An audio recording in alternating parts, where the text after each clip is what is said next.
আপনাকে আমি লিমা, আমি সিরাজগঞ্জ থেকে আইছি। এই ছেলে আমার সাথে সম্পর্ক, শারীরিক সম্পর্ক করে সবকিছু করছে। তারপরে আমি রিপোর্ট দিছি ক্যান্টনমেন্টে, সেই রিপোর্ট তুলে আমাদের ভুলাই বেলা কাবিন, মিথ্যা কাবিন করাই দিয়ে তুলাইছে। তুলাই এখন বাড়ির লোক আমার খোঁজ নেয় না, এই ছেলে আমার খোঁজ নেয় না। মিথ্যাবাদী, দুনিয়ার সব মিথ্যাবাদী। আমার ফোনটাও নিয়ে গেছে এরা, ফোনটা নিয়ে গেছে, যাতে আমি কোনো প্রমাণ না দেখাইতে পারি। আমি আমার ভরসা হলো সম্পর্ক, এই নাম্বারে পরিচয়। তারপরে সম্পর্ক পরে আমরা শারীরিক সম্পর্ক করছি। তারপরে আমার বলে কি কাবিন করাই দিবে, তখন আমার কাগজপাতি ছিল না। ও বলছে নাইট পাস, পরবর্তীতে নাইট পাস আসলে কাবিন করাই দিবে। তা না করে ও আমার ব্লক মেরে দিল। পরে ওর মানে ছবি ছিল, ছিল, সূত্র ধরে ধরে আমি ওর ক্যান্টনমেন্টে গেছি, রিপোর্ট করছি, রিপোর্ট হয়েছে। তখন ওর চাকরি থাকবে না, তখন সে আমার বাড়িতে তার ভাইকে, তার চাচারে, তার দাদারে পাঠাইছে। পরে আমার বাড়ির লোক বলছে কাবিন করে রাখবো, ছেলে যেহেতু নাই তাহলে ছেলে সাইন বাদ দিয়ে কাবিন করে রাখবো। তারা রাজি হয় না, তারা উঠে চলে আইছে। আমি এর আগে মানে এই মানে কাবিন করতে যাওয়ার আগে এর বাড়িতে একদিন আইছিলাম, ওই ছেলেটা ছুটিতে ছিল। এরা আমারে বের করে দিছে, আমার নানান থানা খারাপ কথা বলে বের করে দিছে। দেওয়ার পরে এরা আবার যখন আমি রিপোর্ট করছি, তারপরের দিন যে রিপোর্ট করছি, তখন আবার আমার বাড়িতে মিটমাট করতে গেছে। প্রথমে ঘুরে আইছে, তার 3 দিন পরে যায় আবার হচ্ছে মানে জানুয়ারি মাসে 26 তারিখে এরকম করে কাবিন করে দিয়েছে ওর ভাই, নিজের ভাই, আর হচ্ছে ওর চাচা। কাবিন করে দেওয়ার পর থেকে মানে তারপরের দিন যাই আমি রিপোর্ট উঠাইছি, মানে লিখিত একটা দিয়ে আইছি যে সৈনিকের বিরুদ্ধে আমার কোনো অভিযোগ নাই। এখন সেই সৈনিক তারপরের থেকে আমার সাথে খারাপ ব্যবহার করে, কথা বলে না, আমারে গালিগালাজ করে। আমারে বলে যখন দরকার ছিল তখন আমি তোমার সাথে কথা বলছি, এখন তোমার আমার দরকার নেই, এই জন্য কথা বলে না। তাহলে আমার ওই এলাকায় সারা এলাকার মানুষ জানে যে এর সাথে আমার কাবিন হয়েছে, আমার তো একটা মান সম্মান আছে। আমি এর বাড়িতে আইছিলাম, এরকম খারাপ ব্যবহার করে। আমি এর বড় ভাইরে জানাইছি, এর মুরব্বীরা আমি জানাইছি, আমার বাড়ির লোকদের জানাইছি, আমার নানা, আমার ফুবারে দিয়ে জানাইছি যে এর ছেলেটা কেন এরকম করে।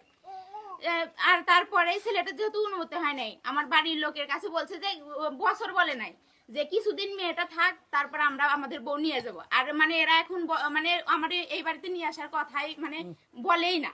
আমার সাথে তো খারাপ ব্যবহার করে, মানে জঘন্য জঘন্য, মানে এর ভাই আমার, আমি যখনই ফোন দিই তখন আমার মানে গালি গালাজ করে।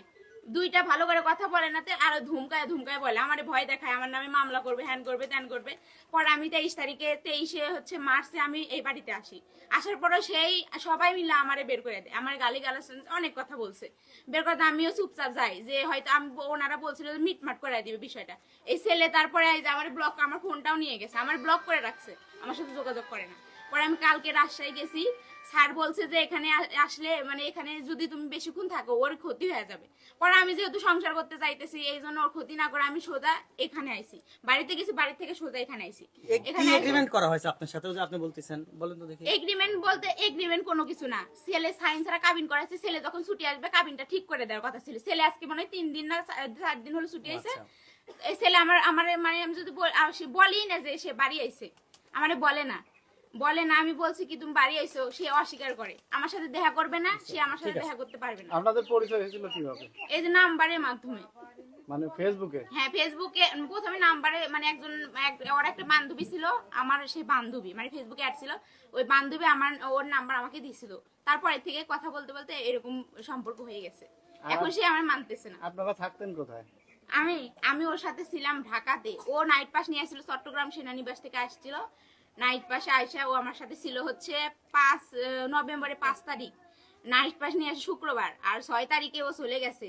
আমার একটা কাগজ ছিল ফোনের ভিতরে, আমি একটু মানে আমার হসপিটালে ভর্তি করছিল, ওই পরে 2টা ইনজেকশন দিছিলাম, ও নিয়ে গেছিল আর কি। আপনারা কতবার এখন কি চান?